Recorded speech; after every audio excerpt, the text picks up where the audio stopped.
Sansem we say nyina ye ba beje eho enimde e de afa ho ene yesi yi e-levy any other taxes na abayi ka so be ye free honom no parliament agi atuma ka so mopanyi e de ne sa e be hyase san komuni nyina yebedi dog me mo akwaba yenua bibi abokote onyame adom last year na yeshia yentime mo official pa afi enko san ye ho na nyankopon ma Ghana niye amen yeah, my enchia omo ehwe ni omo mutie. To start on a bad note, my colleague bako, Mr. Emmanuel Adumako, lawyer, not child of business school. A free. Yeah. We are mourning, as it were. Na oshe nyema bisa na bisa tia nyuma na uboya, nipa nsefi. Sanke ebehwe sa nyema ehu na ka de atuye hofo. Sabi obetu anya wiase nyema nyina ada obekata wani na bia anya odia. Obi na be kira atade a obehye. Baby ye de obeto. Empo utumi ye well na well na obi ato atwene. Yemfa anya adwuma. Ti aya yemfa we yemfa entu ye hofo. So you know things dako. So soro frewa ubegya hwako.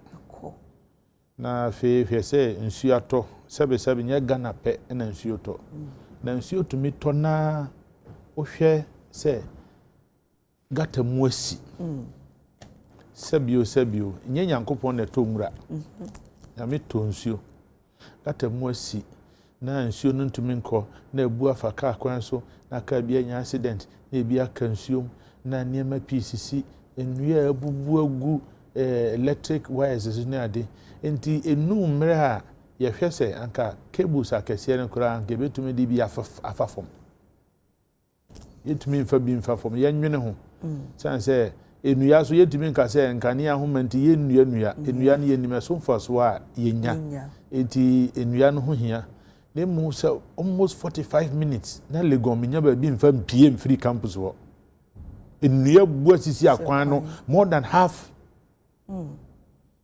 enti yamhwe kwan ya faso a enkankane asem no se de kania ne be fa fom maka o kan ne on ti ase no sebe onya scatter 1 cd credit data no odi atem na dok woka nkane ahoma yemfa fom you say homa no cables no ko be drew port no and over 1300 containers na yere odi asem be ba o ayeranti ni mi se wo so mi ahwew se den yo oh dog me so won hweda onim se oman we wo ho se Nyankopon ba na o se yankasa ye boni aye nyina o de beche ya ye mududu na still yanko heaven ade oh yeah say we have failed to use our brains that is deep yes. And somebody be how tia ho mpani kan say adekye no wan tia asem foforo na ye say yechi ne mo niema bi to misi na otia na oyema hyew say container en ka say pen drive enya maka ye de kira de classroom no obi di ahye no botomu container over 1000 300 over adanim frama there be ti asem we say akwara wanya 1 year wo ka we kura che no beti ase on tiasie enti organized enye nipa ba kwa asem ne yakan yo organized crime anka minyanya kenye bibia na o se nke yakoka abontimpo ba na nke achi nipa more than 40 was a container nyamia ya dom se your cameras bebre at the port on the streets any bibia obi bia o ma kwan hwe onim se port wo ye wo port security your Ghana police service your customs your national security 4 security setup 4 port ho ni nyina ansa no wapie o se ba kom be check you second one a check you third one and 9 ansa no watumi apie ti and 9 no mo na wo duty ni nyina awen se wo ko adwuma ayen ye kura fada this nim se na wo duty mo wo duty roster empo bibi na wantumi amane obeba na ye betro ndi nti 1000 containers missing. So me person bet 300 na free so. There be missing over 1000.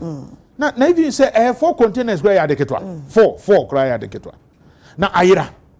Me say organized enipa bi na ahye da akobɔ wɔn tirimupo na ɔma ka ɔmo ho abom sɛ wo eduru hɔ adan wani wo eduru hɔ ayese wo eduru hɔ ayese ne yɛn fa nkɔ ɔmo de kɔ ɔhen ɔmo de aba Ghana market ɔmo san ato ama ECG aba sɛbi ntia kɔm di untia na ɔdo nsɛm yenu na didi enipa ni bi we are too greedy and selfish sɛbi nkura ɛne aman a yɛkɔ yɛ sɛ ɛhɔ ɛfɛ na ɛhɔ anika no ɛnyɛ angels na ye ho ye o nipa say untumi nante China bonte so num suo nto roba ntwene o so China for ba ha e be ye sade no ha say me no mienu kura be san abo won ho ban me no mienu Ghana ni wo tia no kura be ka say eya wo dia South Africa hey ya wotna train ma ye nwegam ye hu say wo wegam ye wo sika ye be je free ho no wo susu say ubeyi ato ho no mama na astike ho ese ECG transformer hye wo ha transformer ni bi wo ha e bia ye ma nipa be 100 urbanization any development nipa na outdoors enti e bia ye hia transformer eso na ye de ECG na me no de ye wo na nkofo person beti ase no me enye ne se sabi MDB no all bi no manage na adwuma wo me no me no sika na ye de ECG we fund it enti se de sika koto transformer na obi afa baby a osan ke de transformer ne kono market wo ho schools wo ho hospitals wo ho esan se obi na di fudi penti wafa kwa akoton ema all these structures will not work to the extent say bedu baby no wan hwe a say hospital obi ba hwere ne nkwa na ye hwe sa di we abeka a kire media say we yayira me say I don't expect that statement enti doc we yen hwe somo no yen fambo hwan meaning said there has been a transition. Year 2024 yeah. I'm not interested in near yen fa so one mono. No, I'm not interested. No. When I didn't say nsa. Maybe I some my microphone. Make us microphone obi na hwe so. This a microphone me enu ayira. Afa na wo ko bi sa say front desk microphone away. Dabi. Ye de niam ne bae no. E hye customs nsa. Port security and a show monsa. A quite ben and near manifesto. Yet the sea trailers in the pier. And Kodako 1,300 containers. And to me, PM fee port one day. In the Chenica cracker. Now, and you wants to say, railway line, I a day to had on me. Ah, bind this caye, a 12 born in near my CSC say, in so one day. Go for the trailer be see what to 2 railway, Nadia, not the cock. Ever seen a Yanchobia? Obe to me the car bonipa Ghana no adwane a wan hwe ayo bia hu enso ekobani say na sabio abrochire baby mahu a lot of states are vehicle na only one number e monanim ebonachi enso twa red light na ko na wo ha na aba kwakuchire anopa 8:45 tesa no traffic light wutwam enti wo punishment ni kona kokotua a oye be ma kase wuntua. If we don't put systems in place, you can call sabi and you say manum ke come na no pay ma sorry fi mimpa so nyamia e madom me won pada so nyamia domunti me won pada so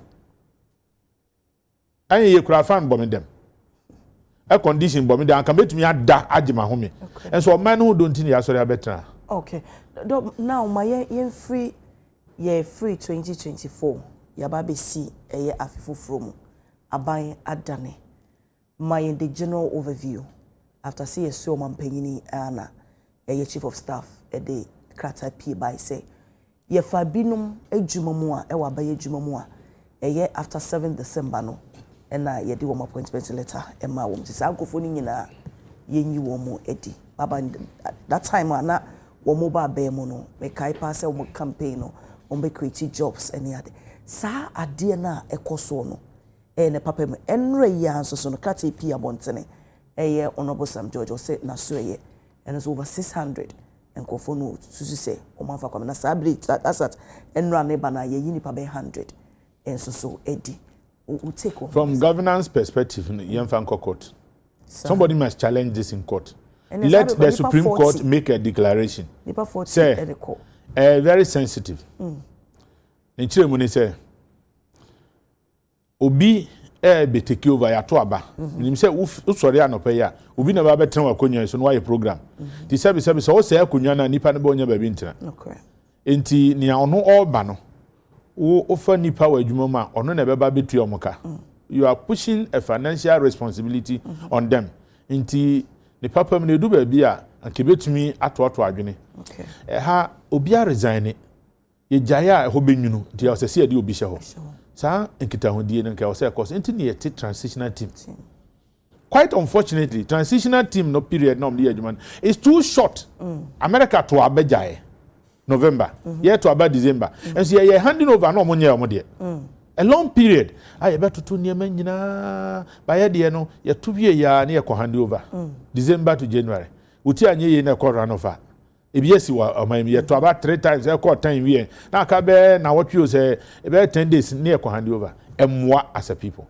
enti anka omo fa nipa no aban na eba no ana mpani a na yenim se we mu na eba enke no omo ninkomo na anka aka na omo ba no we na major amount you leave liabilities and assets not only liabilities enti e ho no one side another side no say nipa na sense ya to aba ni wie no enkyere se ni tumi asa by the constitution no until 6th and ajono the president remains president so we are ada yes in Ghana we don't hand over what shall so what's in Ghana we don't hand over we swear in the president yeah who say president Kufuor adi bibi kwose president Mahama no o me so an wo free ho na yes na yes will be in so he takes over now during a transition or transitional period yen hu ne say no the process of handing over yes na make say nkita hodie no some of these ebi ho purely legal okay intina medical ka say nkiyam fa nko Supreme Court and let them give us an interpretation okay because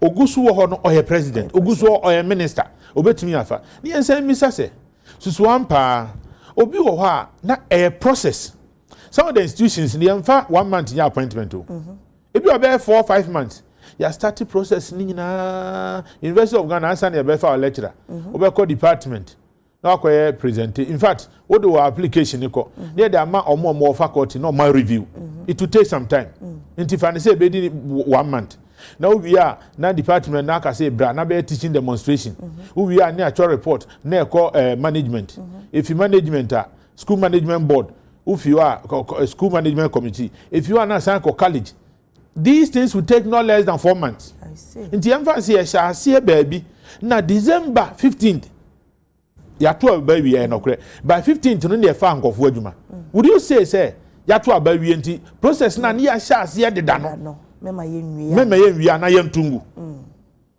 that's why you need an interpretation on this enti ebi o ha na ya ye de da ebi o also anu obisa say susu ampa so obetumi afa nipa na adwuma that's one side of it say ebi o ha processes baby also cry here processes tintin bia why did we wait so person mo bi adwuma on the 5th on the 7th or on the 5th and the 6th now be money pan appointment perhaps you could have done it on the 8th of on the 9th of December wabra only say we lose but even that na make say if it is done in good faith say medical doctor sabi ebia obi ewu obi a resign obi agya adwuma no ana say bibi asi nipa na bia yare enti odumi nya adwuma bio yenka se yato abenti yemfo obi fofora na no enti also we hear from two perspectives ye no kwan papa so emra ma no ho kwan okay wanya ne rapa kwan papa so emra ma ho kwan emra na ye say bibi wo so a emra ma ho kwan so enye ne papa mu a is it in good faith any ye dey so man ho do ana say sebi ma hu say osumasi obenyam timuka ntimi ko dey ma me pa ba bi mfa ne nse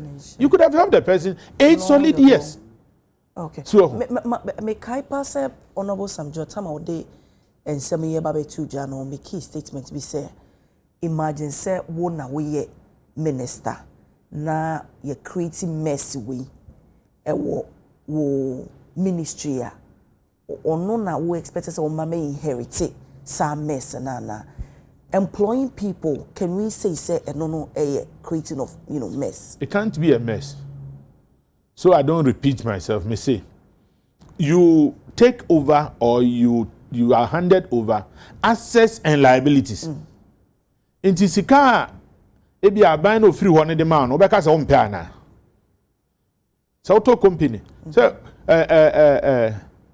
tell you say umbeto Vodafone assets and liabilities now ba now say e kan ko amabo nie ene emisuro mi dwane ne mo ajapade ade ma de won kan ho asem enya ne kan no se nipa na ho no da institutions how be ko sebi no obi ti wa konwa so woni adwuma ye without portfolio and one sort ho and no sa no can you reassign the person and I say a kwan papa so no ibetia ka say your services are no more needed na se ibeja kwan na eja kwan but ye ka say ya kurama na de oba hade a mentumi no nya adwuma e ba ne sa na oban no we are dividing ourselves too sharply I am why e say you conform your public servants in the civil servants or no obi a career ne o ye ha ne say or no osomo man no they serve the government of the day enti say aban o say aban ni ho obi a clerk of parliament or no of a ni win election what obe na adwuma but there are some areas key sensitive areas bi o ha aban opewo security services ni ade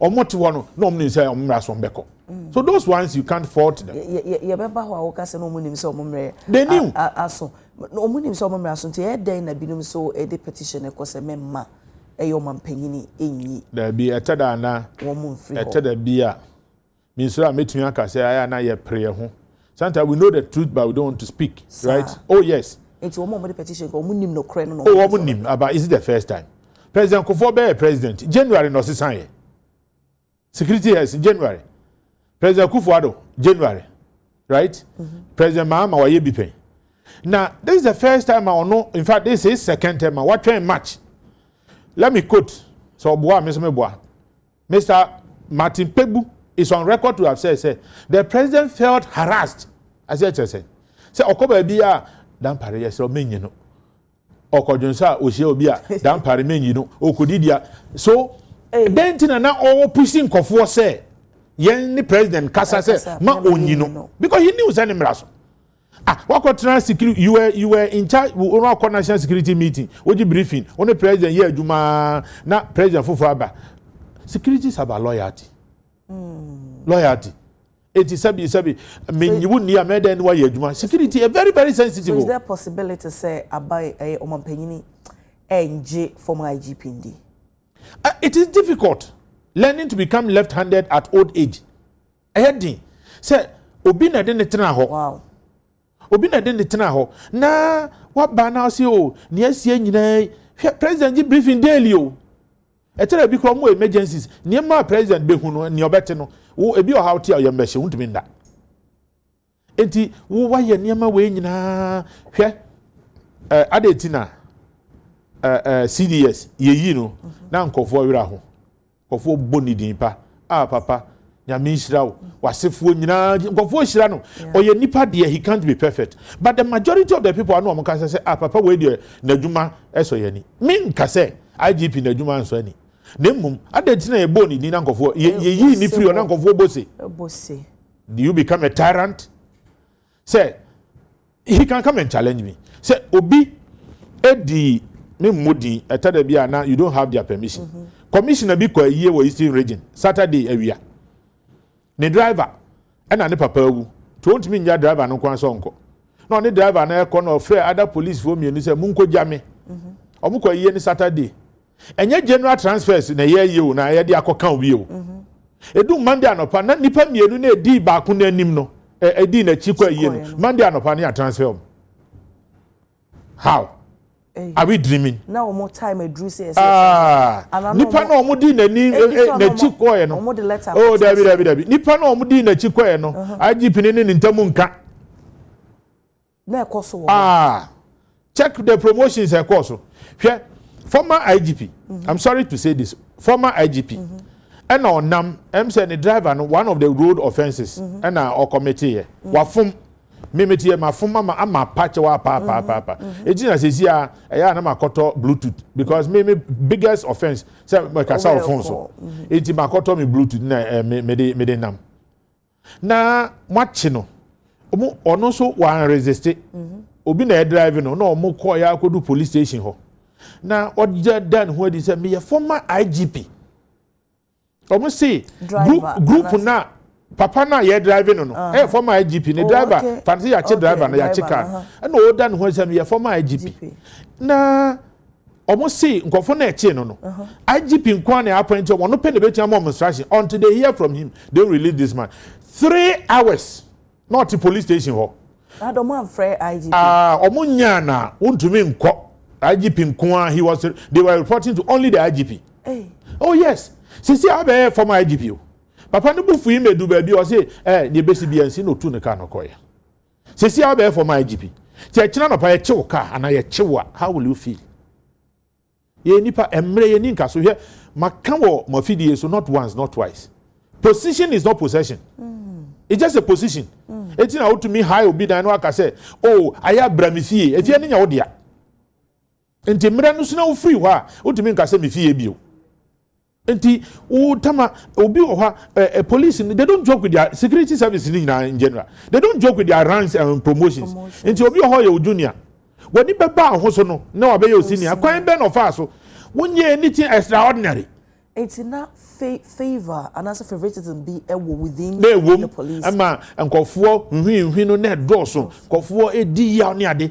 hwe look at a kwan of fa so a wo siesie police headquarters wo sebio penas mo udu ho a is commendable or yade his early days fantastic but the latter days no say power corrupts absolute power corrupts absolutely edu ba bia na sebi na edidi utrim o me be nya utrim ka wo na ure fi wo ho say me free ha ne baaye na wo deputy IGP wo na wa appointed teni wo na appointed no director general in charge of administration now we need in term here and the president they who bibi sronku woni mu and oye no deputy IGP it had been there mo muntie ye nya fe na ye create deputy IGP na what did that president biba o say media me appoint also usually na ye time say deputy IGP me say na at a point near o two your deputy IGP administration deputy IGP operations it was there and our president ni bi o ha omo appointing no wuja ni sa na president Kufuor dey appointing no onya appointing deputy IGP no so me hia nipa no mbe adwuma kofa nipa 10 so no mbe adwuma nipa 10 no IGP say identity no akofa sa nipa 10 no wa transfer omu nyina o de oye no transfer wo obu na ni chie pro be transfer na nyo mampanyin na di to me ne ma no as IGP yes na ye de no mampanyin na abo nipa edudi no nya edu deputy IGP no now you know as I wa nipa even see I obi a won kofo no omo ye adwuma he's in charge of operations wa fa nipa 10 so no omo ye adwuma dan parese wa transfer omu nyina na you no say mo da mo ntwen na nka mentumi ne nkasa ne yehwe kwan efa so we ye mpani nkomo omunya nko transfer so you are on interdiction me no kasa asem no court but interdict oh yes oh yes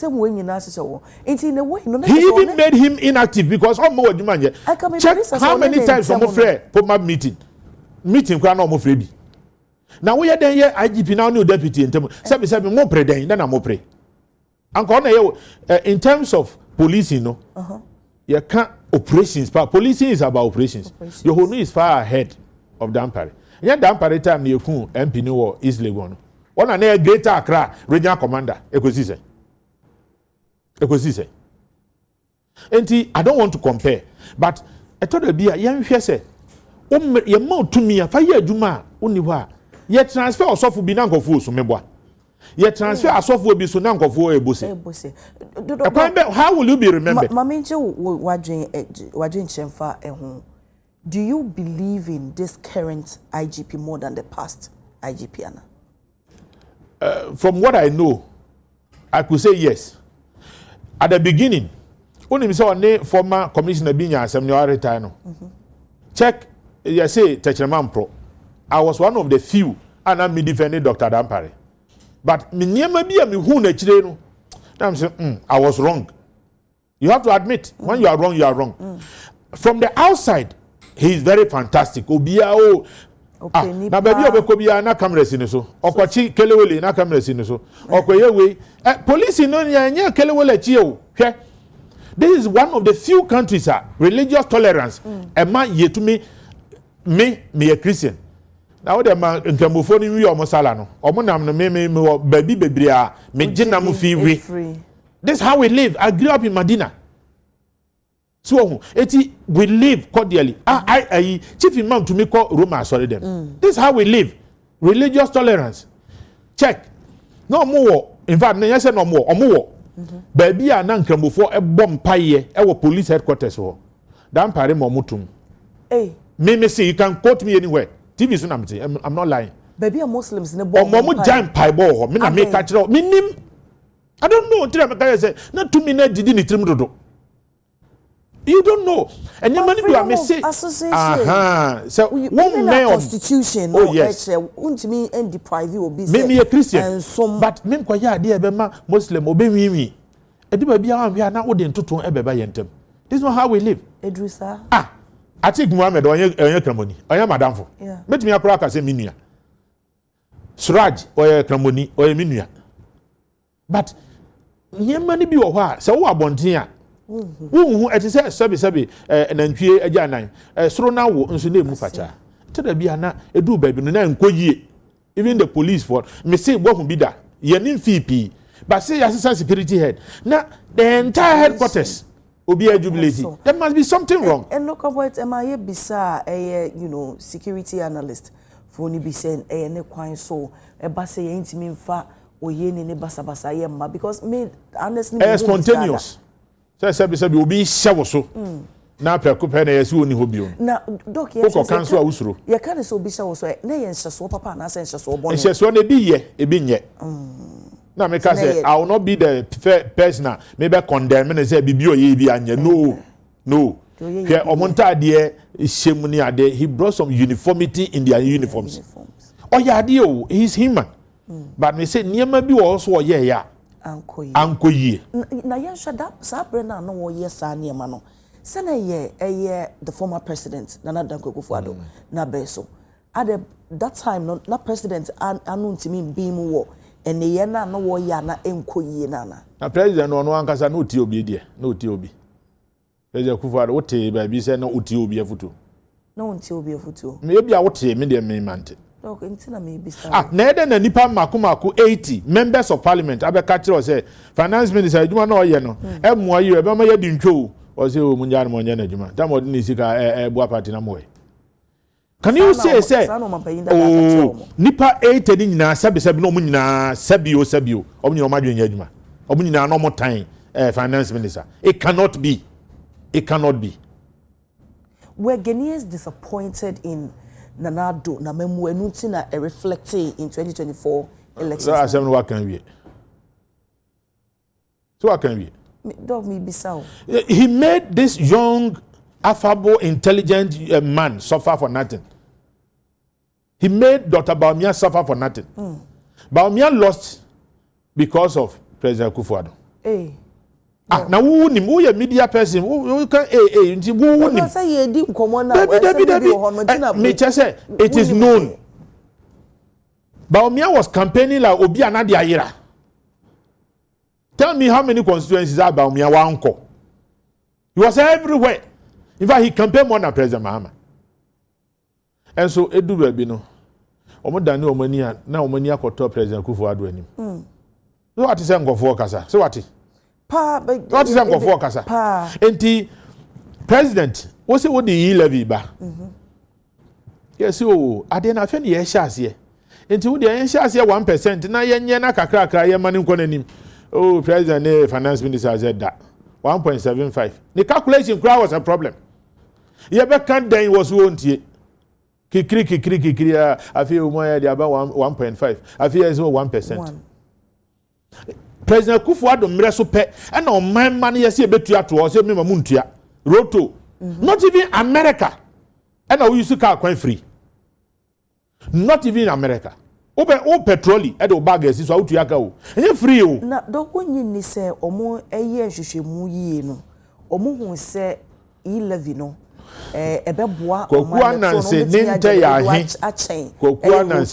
koku ananse ninte ya ahe a odi bi kwa anwan ninte ya ahe yesika samunye o not under any president obeka ze Ghana yesika se dia fe dia ye hu fan da bi na obi tumi kan sem na oyema show 78 million pe 78 million pe enti sabi enti entumi en solve aban problem bia is that what we are saying ebetumi solve enti yesi o ya twam na etwam nsurum ene trust akese ekro load emu odupa be sia kobokina o fire kwan so free na o mo se kwan o mo fa so free make us almost so mun yemumu and yemumu ni bi. Ghana dear, any problem your problems. Me say President Kufuor pe na abanfo say ya brewu people are building empires, people are building cartel. Yeah, racial for cracker because say I don't believe in racial for. O say now President Kufuor no tie futu. No tie futu. It's all your man penny dear o mo Dabi. Obi atena fa akosa o tumi say niam nko yie. O kan ontie na person o ye na no be ye. We can give 1,001 examples. Dinti ena na utusu say ontie. At a point I saw say he didn't care. Onfa ye ho. I said no ni open wanya wie ntie no ano no. Na den na no ope. Open so be president why me President Kufuor wo kata mani a metumi aka kire wo say free SHS no de buy no. Me bona ba so sa for the rest of his life. Oyade no doubt about it. Na atuyenchema si water region. Wako enuanom me ya se BBC asi ye mo mpa na ye hwe ne aban betun ya aboam. Tietie o. Teda anya kasa tenten o entoponko. Eba abato anka mokra mo nto aba maye. Sa asem no kokan ho ye de. Ene ye 1. 2 ukokwa abre. Na omo say mo hwe ye yi a ye beto aba. Na omo say the entire Ashanti region kwa abre no mo to the highest vote MPP.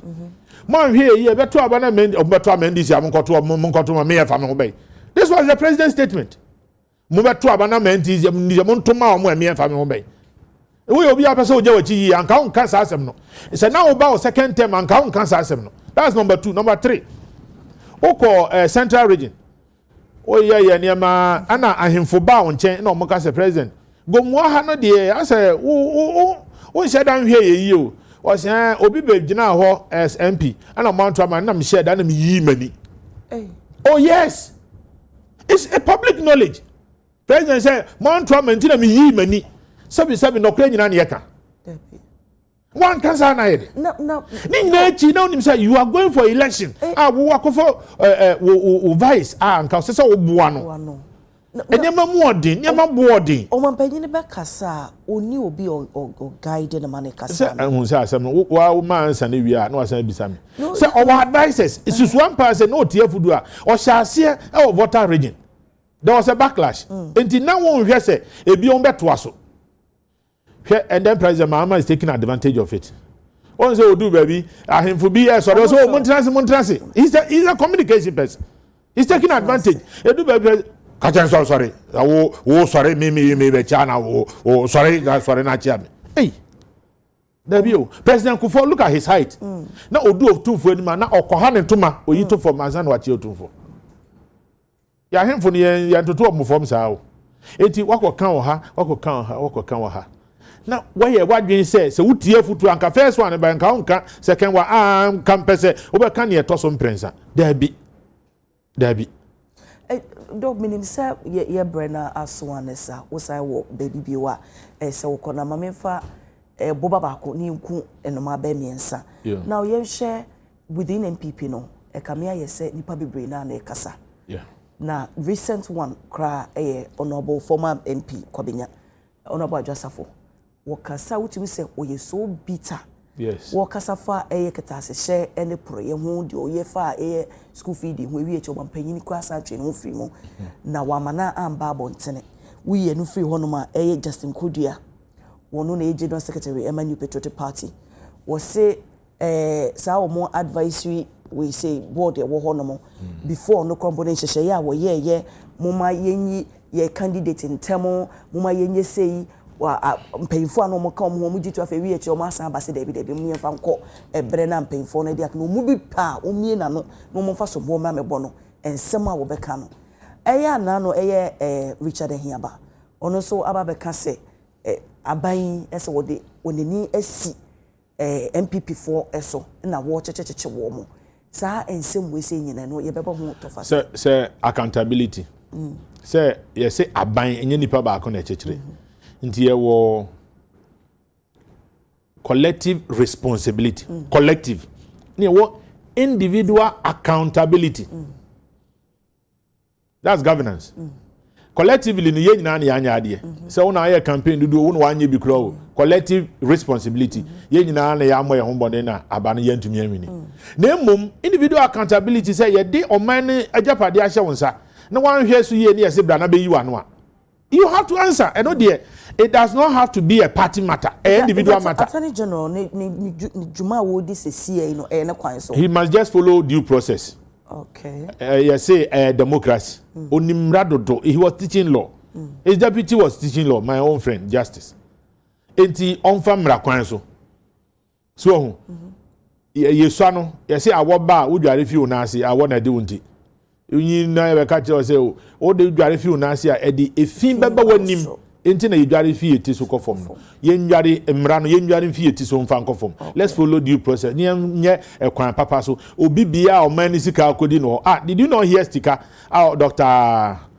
What's the name? Stikani Affair, sorry, former deputy finance. Was he obi anko na no? If you have an issue, go and answer. And you obi never can was mama. Na sabi wo sika bia for nsase me na me nko kan wasema. There be any o man sika, everybody must be held accountable. Ni nyina nkamfo an. Ade na obi kasa. General Secretary na kasa. Honorable Apia Kubi akasa. Sabi ne onna nanimu hare. Sa aduan kwa kasa the identical disciplinary committee. Is she the first person who kasa after the election? Let me have more than 20 names. I will be a kasa. I don't aduan kwa. Me, again, I admit, I was once criticizing Adwa. But after she had spoken, the moon said, again, I was wrong. Wow. When I'm wrong, I will admit to. Sabi me nyo bi a mama mo say maka debi. Was it the right thing? Ese so kasa hwe to de bia wo kan nipa kasa bo hye ne yem a honhon ne kura ku nipa wo o kasa bia ya hwe no look at her disposition utumi say bibi free ni mu a hye no so wache ye di na tem vilified her ye kan sam gu no so ne ade a yente say o adwa na anto aba ma professor Akokwe o so onim o mo anto aba na o mo ye obobodi afia mo so onye din tama na mo kan hye no tama mo jai man kofo kan hye no it was okay. Now, I see when you want to Abamano, what's your fair maninka? Is it fair? Equity, fairness, justice. And Justin Kodia is a lawyer, he must know what is right. Mopa Monka say, oh, be idea, ye jai. Now, to me in Castle, you single out Adua and punish it. That is so wrong. Even this morning, you'll be Castle. And Opaya Matis will be Casa. Don't go Casa, as I do at the end of wine, some no. Say, you cannot creepy, yes, oh, we in Paboni. And I'm saying, think on fancy. Mamuna mitrim suma srimano sana yepe on kanasem again. I say, is she the first person wakasana? I've seen a lot of them. I heard a lot of them. How they have gone around or no general secretary Nankasa went around talking. Oh, wakasa and you are no kasa and they are not the sabi or ye nipa adwa de onye nipa. Are you being fair? Nti I'd say now moka someone they call a disciplinary committee no ebetimi asa kofa asem foforo bi e de abre party. Of course here Obia on the constituency. If you say Adua say the campaign in moi, Domiko Abenya no to me winning with a difference of 35,000. One could be Mulusu election. She has a deep influence. Ne papa factor no mamon fan 20 you. Taifa hono omno mu kwatena ho if they were not the first, they were among the few they can kwatena and religious base. He has so much control in the area. It is so piano 20 at your own risk. Enti this is a time I'll be so searching. Then I uncle ye. And yet blame game say we. Enti na uti obi say champagne. Uti obi say kokofu was in yes yenesi. I listen to these people and I get excited. Say yes yenesi. Uka say ube fifi funeni obe hun sa aman. This is what some people are doing. If you push people to the wall, they'll pin you to the wall. Enti nya fena listen to kokofu well, listen to champagne, listen to some of your people. Am kasa nkofu tie eto asumu eto mankofo aboche abotoyemu. Enti nya say afena be metwe yaso. Now you have to reconcile. If there were divisions, mo be from we Dr. Bamia me koye program with Alisa. Na me say nkofu pio na me say then I say Dr. Bamia is meeting all nkofo na omo call prime minister Lucia no omo nyina ehia. He brought them together. It's the me say he Nana Akufo-Addo made Bawumia suffer for nothing. One President Akufo entertain niema so during election time. Me wa President Akufo-Addo on TV. And on the crown no say so more born say na nkese so otete in tentem but a call we se bra na yeto am president susu ampa ni ame tete ye nokra na se TV sunu radio so kasa edin yo president Kufuado se wo na wo de ne bae na se wo pese obedi president ampa levy mo call cabinet mo approve 1.5 then they could do parliament there 1.75 say mo call cabinet mo 2 minutes mo call cabinet no you agree at 1.5 then they could do parliament finance minister reading at 1.75 then enti say Baumia can say so we need about be levy a few President Mahama so about be then what does it tell you say no peninsula then okay so bank will be a few what they said before no coca say enya dey say one peninsula independent say there will be no haircut. Well, president of Ghana I can't say as a people say there will be no haircut. President of Ghana there will be no haircut. At the end of the day the person who had no hair implemented haircut. Doctor or chire the assembly ba doc would to say honorable just for SMP before panicho. Well, a child panel may not be necessary, but yema etion chiri baby actually. Baby I say will be poor bicho ma come so told. I agree in America say tell bia me ba program isu. Some patch on Mbreno. I've admitted where I went wrong against the IGP supporting him when I thought he was a saint. I saw that I was wrong. And Adwa so criticized. Against Adwa I criticized her and I saw I was wrong. My But edu baby nipa ni bi o ha mo need humility to accept to say I went wrong. Let us find a way to do things better. No bia no wasa ahombrase no. Enti se yentumi mpa ne chompo dia yenya no ye ne nkasa yie. Is it only about Adwa? No. There's several people. Me see me tie ono abo apiaku bi. O say the document bi by so on sign or so on sign. And he didn't throw tankroom. He has said it publicly. Ya de buy so on saying what they were saying that you be chimi o they say ya chim konfo what is so biafra me. This is what he said. Wow. No, you better say pa ka menya ka ye men ka be tu. Hwe ansan ye be kono me say mesre. Yemfa kwaduro nto nchen na nya adwuma. Okay. Say President Kufuado, President Mahama, enema ni bi wo ho a no president no minister can do. It is a me kran opa say me kwa adwuma na me kodu adwuma ma ese say me ye adwuma. So krasa wo kwa adwuma na kodu adwuma ye adwuma akwaduro nyina na ade asem. Yes, all of us as a country, as a people. Say enyo obi na be Ghana ye o. Me didi nam di nwura to ka kwan ho na me twen say assembly for and e be organize me abepra. No. To nam na nsuo pipe now free plumber now man 50 city office here nti nka wo civic responsibility no ye be man nsuo to me nyunu 1 week nsuo no bi so fie nsuo ni ho. Okay, let us be a bit responsible. Ye more man who here we don't have the passion say as I say you queen your home man because wo konsuo gu ankrem no be the gu kentem ukonsuogu asemwe de ukonsuogu ankwem no bi de gu kentemu no krepa doc e beda se na na paper I was for Dr. Benjamin Ochre Ankra a governance analyst was actually lecturer at University of Ghana and another pay in nya one-on-one enkomo chichie Mr. Yinina ye Ghana for your taxpayers money and ya manyo for edibu emai enti moma ye ma ye ninna ho enyemani bi ho no ma yanka se betimi aboa amana koyia yenye ne sa pepepe yeda se yeda ye hu tiawa ye kwaba ne ya sa betoa enkomo bonus so hye